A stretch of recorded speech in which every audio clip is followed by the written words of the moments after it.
3 గంటల టైంలో ఇంత చల్లగా మనందరినీ కూడా ఇక్కడ ఆశీర్వదించిందంటే ప్రకృతి, ఈరోజు ఇది కూడా ఒక శుభ సూచకంగా దేవుని స్క్రిప్ట్ కింద భావించాల్సిన పరిస్థితి. గత 5 సంవత్సరాలు చూసాం, విధ్వంసంతో స్టార్ట్ అయింది, ప్రజావేదిక విధ్వంసంతో స్టార్ట్ అయింది, అనేక కేసులు పెట్టించుకున్నాం, అనేక రకాల జైళ్ళకి వెళ్ళాం, అభివృద్ధిలో శూన్యమైపోయింది. 20 సంవత్సరాలు వెనక్కి వెళ్ళింది. అభివృద్ధిలో ఎందుకు ముందుకు రాలేకపోయింది అంటే శాంతి భద్రతల మీద వాళ్ళకి పట్టు లేక, కనీసం వాళ్ళ భద్రత మీద వాళ్ళు కనీసం శ్రద్ధ చూపకపోవడం వల్ల ఈరోజు మళ్ళీ అదే శాంతి భద్రతల మీద, భద్రత మీద శ్రద్ధ చూపించారు. కాబట్టి మన నాయకుడి మీద ఉన్న నమ్మకంతో ఈరోజు అనేకమైన కంపెనీలు ఈరోజు వస్తున్నాయి. ఇంతకుముందు రాయలసీమ గురించి, ఫ్యాక్షనిజం గురించి మాట్లాడుకునే పరిస్థితి నుంచి ఈరోజు ఉపాధి అవకాశాలు, ఫ్యాక్షన్లోని చాలామంది ప్రాణాలు కోల్పోతూ ఉంటే అటువంటి వాళ్ళు ప్రాణాలు కోల్పోకూడదని ఫ్యాక్షనిజాన్ని సమూలంగా ఆ రోజు నాశనం చేసి ఈరోజు అదే కత్తి పట్టిన చేత్తోనే ఉపాధి అవకాశాలు కల్పించిన పరిస్థితి. ఈరోజు రాయలసీమలో ఉన్న ప్రతి మహిళ కూడా ఇంట్లోని చంద్రబాబు నాయుడు గారు బొమ్మ పెట్టుకోవాలి.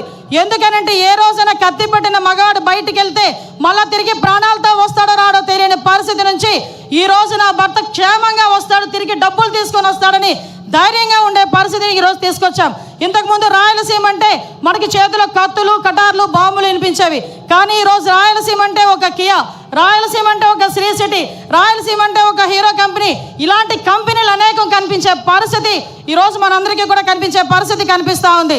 నేను ఒకటే చెప్తున్నా, నిన్న ఒకే ఒక విషయం చెప్పి ముగిస్తా. పెద్దలందరూ ఉన్నారు. నిన్న ఏదైతే మహానాడులో గౌరవ్ లోకేష్ గారు చేసిన 6 శాసనాలు, నిజంగా ఏదైతే చంద్రబాబు నాయుడు గారు కలలు కంటున్న 2047 స్వర్ణాంధ్రకి ఈరోజు కడప మహానాడు వేదికగా ఈ 6 శాసనాలు కూడా ప్రథమ భూమిక వహించబోతున్నాయి. ఇవే పునాది కాగబోతున్నాయి. ఈ కార్యకర్తలే అధినేత అని చెప్పిన పరిస్థితి ప్రపంచంలో ఏ పార్టీకి లేదు. ధైర్యంగా, గర్వంగా నేను తెలుగుదేశం పార్టీ కార్యకర్తని చెప్పుకొని తిరిగే పరిస్థితులు ఈరోజు ఉన్నాయి. ఒకటే ఒక విషయం చెప్తున్నా. మొన్న రీసెంట్గా నేను ఒక ఫ్లైట్లో వస్తా ఉంటే ఒక పెద్ద మనిషి, ఒక వ్యాపారవేత్త నాకు కనిపించారు. ఏంటి సార్, ఎలా ఉంది సార్ అంటే, అమ్మ రక్షించారు మీరందరూ కూడా ఎన్డీఏ కూటమిని గెలిచి. ఎందుకంటే 2018లో నేను శంకుస్థాపన చేశా, 19లో నేను ఫ్యాక్టరీ పెట్టాలని వెళ్తే పార్ట్నర్షిప్ అడిగారమ్మా. అప్పటి నుంచి మూసుకొని కూర్చున్నా. మళ్ళా చంద్రబాబు నాయుడు గారు వచ్చిన తర్వాత ఫ్యాక్టరీ మళ్ళీ ఓపెన్ చేశారని చెప్పే పరిస్థితి.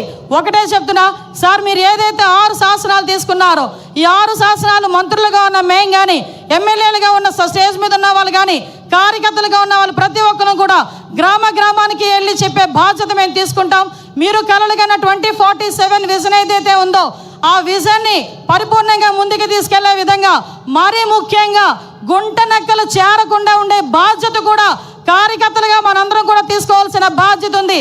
మళ్ళీ 5 సంవత్సరాల తర్వాత నేను వస్తా అని కలలుగనే వాళ్ళకి మొన్నటితోనే ఆఖరి రోజు పులి స్టాప్ పడే పరిస్థితి, మళ్ళీ ఇలాంటి గుంట నక్కలు మన దగ్గరికి చేరకుండా ఉండే పరిస్థితి కూడా మనం తెచ్చుకోవాలని మనస్ఫూర్తిగా కోరుకుంటూ, ఇప్పటి నుంచే 2029 వెనక్కనికి కూడా ఇప్పటి నుంచే పని చేయాలని ప్రతి కార్యకర్తకి కూడా తెలియజేసుకుంటూ, ఈ మహావేదికగా మీ అందరికీ నాకు ఇక్కడ మాట్లాడే అవకాశం కలగజేసినందుకు ప్రత్యేకంగా గౌరవ ముఖ్యమంత్రి వర్యులకి, నారా చంద్రబాబు నాయుడు గారికి, లోకేష్ బాబు గారికి అందరికీ కూడా ధన్యవాదాలు, నమస్కారాలు తెలియజేసుకొని సెలవు తీసుకుంటున్నా. జై హింద్, జై తెలుగుదేశం. అనిత గారికి ధన్యవాదాలు. పోలీస్ అధికారులకు విజ్ఞప్తి, రోడ్డు మీద వచ్చేటువంటి తెలుగుదేశం పార్టీ కార్యకర్తల్ని అనుమతించాల్సిందిగా విజ్ఞప్తి చేస్తా ఉన్నాం. మీరు అక్కడి నుంచి వెనక్కి పంపుతున్నారని సమాచారం వచ్చింది. దయచేసి మీకు సవినయంగా విజ్ఞప్తి చేస్తా ఉన్నాం, కార్యకర్తల్ని ఇక్కడికి వదలాలని చెప్పి సందర్భంగా విజ్ఞప్తి చేస్తూ, కడప ఎమ్మెల్యే కడప శివంగి మాధవిరెడ్డి గారిని మాట్లాడవలసిందిగా విజ్ఞప్తి చేస్తాం.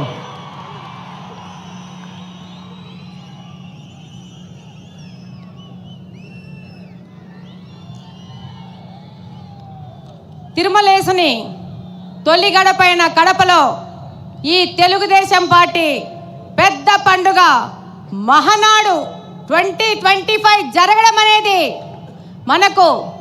మన నాయకులు ఇచ్చిన, కడప జిల్లా వాసులకు ఇచ్చిన గౌరవంగా ఈ సందర్భంగా గుర్తు చేసుకుంటున్నాము.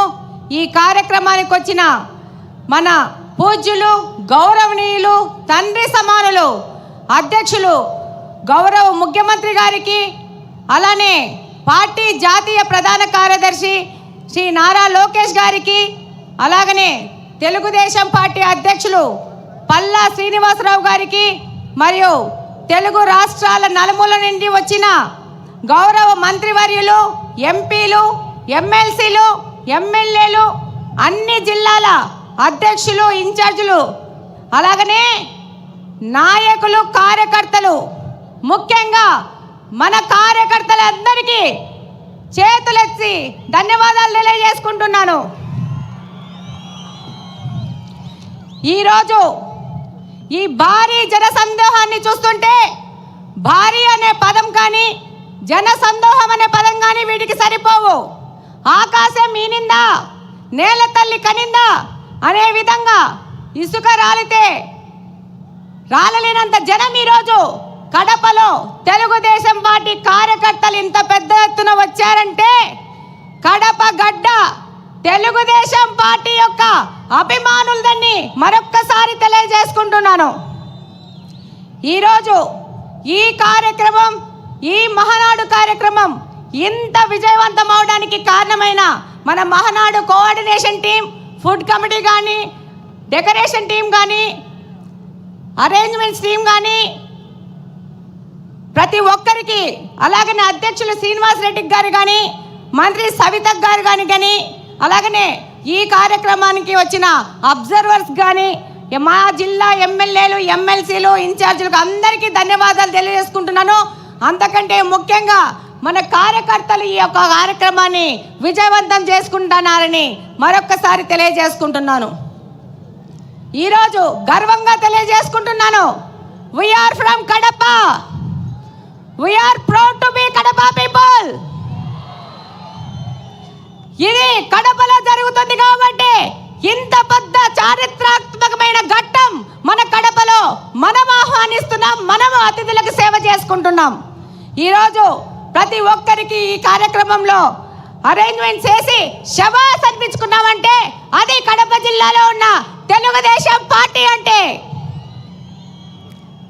43 సంవత్సరాల తెలుగుదేశం పార్టీ చరిత్రలో మొట్టమొదటిసారి మహానాడును ఈసారి మన అధ్యక్షులు మాన్యశ్రీ నారా చంద్రబాబు నాయుడు గారు, అలాగనే మన జాతీయ ప్రధాన కార్యదర్శి గారు నారా లోకేష్ గారు వాళ్ళు నిర్ణయించడమే మనకు దక్కిన గర్వంగా తెలియజేసుకుంటున్నాను. ఈరోజు తెలుగుదేశం పార్టీ ఏ స్వార్థం కోసమో కాదు, ఎవరి కోసమో కాదు పుట్టిన పార్టీ.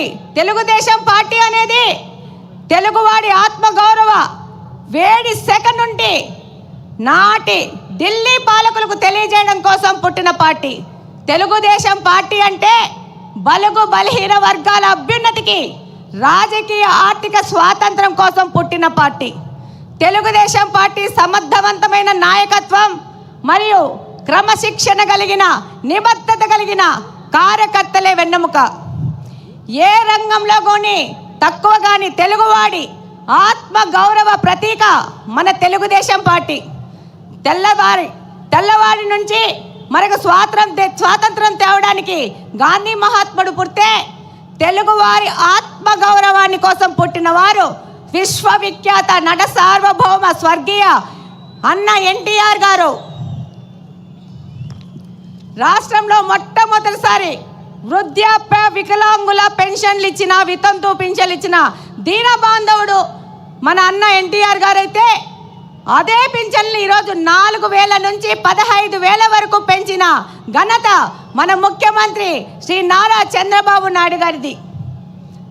ఈ దేశంలో ఆడపిల్లలకి ఆస్తిలో హక్కు కల్పిస్తే ఎన్టీఆర్ గారు మహిళా సాధికారత మరియు వారి ఆర్థిక స్వాతంత్రానికై కృషి చేస్తున్నారు మన నాయకులు శ్రీ నారా చంద్రబాబు నాయుడు గారు. రాయలసీమ ప్రయోజనాల కోసం అన్న ఎన్టీఆర్ గారు తెలుగు గంగ ప్రాజెక్ట్ నిర్మిస్తే మన Nara Chandrababu Naidu garu SRBC, HNS, GNSS, KC canal modernisation చేసి వాటి సాగునీటి, తాగునీటి ప్రాజెక్టులను ప్రారంభించి లక్షలాది మంది రాయలసీమ ప్రజల దాహార్తిని తీరుస్తున్నారు. మన ప్రియతమ నాయకుడు నారా చంద్రబాబు నాయుడు గారు ఎన్టీఆర్ ఆశయాలను, ఆదర్శాలను, సిద్ధాంతాలను ముందుకు తీసుకెళ్తూనే పరిపాలనలో, సంక్షేమంలో కానీ, అభివృద్ధిలో కానీ ఆయన తీసుకొచ్చినన్న సంస్కరణలు ఈ దేశంలో మరెవ్వరూ తీసుకురాలేదనడానికి సందేహమే లేదు. చంద్రబాబు నాయుడు గారంటే క్రమశిక్షణ, పట్టుదల, అంకుటిత దీక్ష, నేర్పు, ఓర్పు కలిగిన నాయకుడిగా ప్రపంచ దేశాలు అవసరాలను, సంక్షోభాలను అవకాశాలుగా మార్చి విజనరీ లీడర్గా ప్రపంచమంతా ఈరోజు కీర్తిస్తున్నది. అందుకే రాష్ట్ర అభివృద్ధి అనగానే ఎవరి పేరు గుర్తొస్తుంది? నారా చంద్రబాబు నాయుడు గారి పేరు గుర్తొస్తుంది. మనకి నదులు, వాటిపైన కట్టలు, ఆనకట్టలు కనబడితే మన నాయకుడికి నదుల అనుసంధానం గుర్తుకొస్తుంది. దాని కార్యరూపమే పట్టిసీమ ఎత్తిపోతల పథకం. పోలవరాన్ని పూర్తి చేసి కృష్ణా జలాలను బనకచెల్ల రిజర్వాయర్ వరకు తీసుకొస్తే రాయలసీమ అభివృద్ధిని ఆపే శక్తి ఎవ్వరికీ లేదని ఈ సందర్భంగా తెలియజేసుకుంటున్నాను. ఆయన యొక్క ఆలోచనల ప్రతిరూపమే ఈరోజు ఐటీ రెవల్యూషన్స్ను, సాఫ్ట్వేర్ రంగానికి 194 దేశాలలో మన తెలుగు వారు ఈరోజు వెళ్ళి ఆర్థికంగా అభివృద్ధి చెందుతున్నారంటే అది మన నాయకుడు నారా చంద్రబాబు నాయుడు గారి యొక్క ఘనతనే. రాయలసీమ లాంటి కరువు ప్రాంతంలో సాఫ్ట్వేర్ ఐటీ రంగాలను తీసుకొచ్చి ఎంతోమంది రైతుల పిల్లలు ఇంజనీర్లై ప్రపంచ దేశాలకు వెళ్ళి ఇక్కడ ఫ్యాక్షనిజము ముగిసిపోయిందంటే దానికి కారణం మన నారా చంద్రబాబు నాయుడు గారు. ఈరోజు హైదరాబాద్ అంటే నారా చంద్రబాబు నాయుడు గారే గుర్తొస్తారు. అలాగనే ఈరోజు మనకు కడపలో ఇంత పెద్ద అవకాశాన్ని ఇచ్చి, ఒక మహిళను నాకు అవకాశం ఇచ్చి ఇక్కడ ఎమ్మెల్యేగా పోటీ చేయించారు. దానికంతకు ముఖ్య కారణం శ్రీ నారా చంద్రబాబు నాయుడు గారు, నారా లోకేష్ గారు. ఈరోజు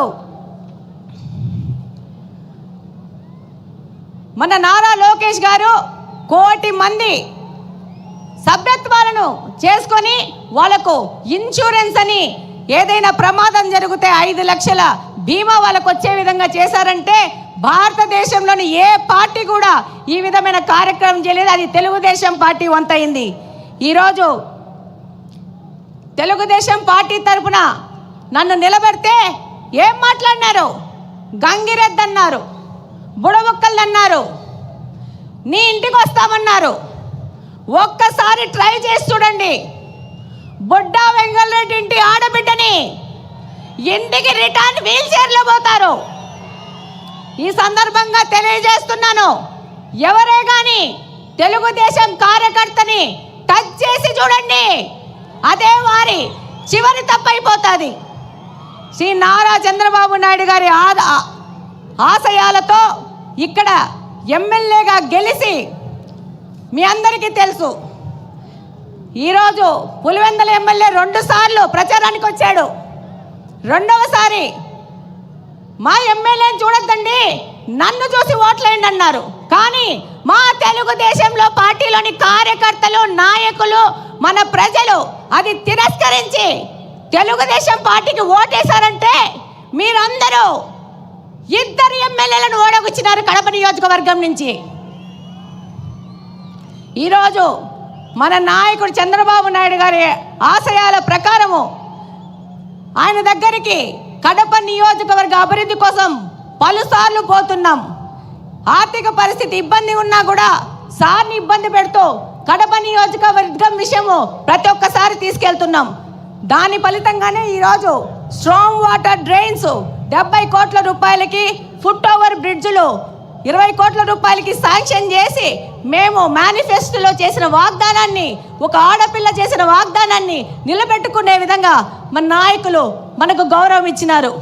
ఈరోజు మన నాయకుల ఆశీస్సుల ప్రకారము మన కడప స్వచ్ఛ కడప అనే ప్రోగ్రాన్ని కడపలోని ప్రతి ఒక్క తెలుగుదేశం నాయకుడు, కార్యకర్త వారానికి 2 రోజులు 6 గంటల నుంచి 9 గంటల వరకు కడప నియోజకవర్గ అభివృద్ధి కోసం తిరుగుతున్నారంటే అది మన నారా చంద్రబాబు నాయుడు గారి స్వచ్ఛాంధ్ర ముందుకు తీసుకుపోయే విధంగా మన కడపను కూడా స్వచ్ఛ కడప చేసుకోవాలని మా తెలుగుదేశం కార్యకర్తలు పాటుపడుతున్నారు.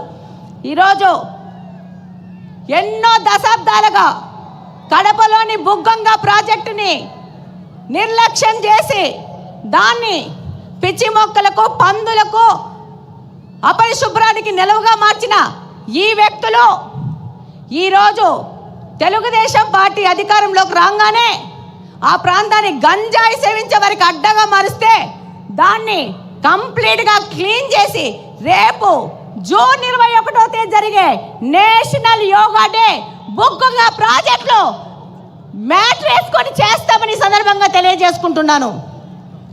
అలాగనే ఈ యొక్క మహానాడు సందర్భంగా మన ముఖ్యమంత్రి గారికి చిన్న విజ్ఞప్తి. మా ఊర్లో దేవుని కడప టెంపుల్ ఉంది అన్న, దాన్ని తప్పకుండా పర్యాటక రంగంగా అభివృద్ధి చేసి కడపకు తలమానికంగా చేయాల్సిన అవసరం ఎంతగానో ఉంది. బుగ్గంగ చెరువును డెవలప్ చేసుకోవాల్సిన అవసరం ఉంది. అలాగనే మాకు మంచినీళ్ళ సమస్య చాలా ఉంది. Kadapa town, Kadapa head quarters 20 సంవత్సరాల నుంచి ఒకటే పార్టీ అధికారంలోకి ఉంది, కానీ పూర్తిగా నిర్లక్ష్యం చేశారు. నారా చంద్రబాబు నాయుడు గారి ఆశీస్సులతో ఆ సమస్యను కూడా మేము తీర్చుకుంటాం. అలాగనే నారా లోకేష్ గారు 20 లక్షల ఉద్యోగాలు ఇస్తా అన్నారు.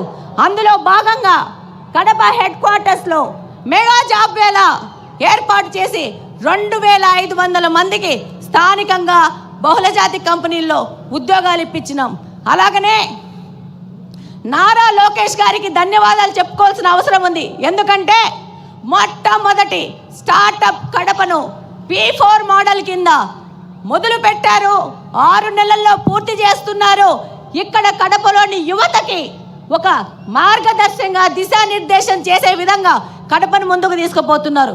అలాగనే మనం P4 మోడల్లో మన కడపలో నిఘా వ్యవస్థను పెంచడానికి 1 కోటి రూపాయల వ్యవధితో P4 మోడల్లో కెమెరాలు పెట్టబోతున్నాం. చివరిగా కడప అనేది ఎవరి అడ్డాగడ్డా కాదు, ఇది కడపలో నివసిస్తున్న ప్రజల అడ్డా, కడప ప్రజల గడ్డ. తెలుగుదేశం పార్టీ ఇందాకనే మీరు చూసింటారు, దాదాపు 15 మంది నాయకులు తెలుగుదేశం పార్టీ నాయకులు నిలబడ్డారు. మేమందరం తెలుగుదేశం పార్టీ కార్యకర్తలను ప్రజల దగ్గరికి తీసుకుపోయి వాళ్ళ ద్వారా మా ద్వారా ప్రజాసేవ చేస్తూ ఇది ప్రజల అడ్డా అని తెలియజేస్తున్నాం. అలాగనే నాకు ఈ మహావేదికలో మాట్లాడే అవకాశం కల్పించిన ప్రతి ఒక్కరికి ధన్యవాదాలు తెలియజేసుకుంటూ సెలవు తీసుకుంటున్నాను. జై హింద్, జై తెలుగుదేశం.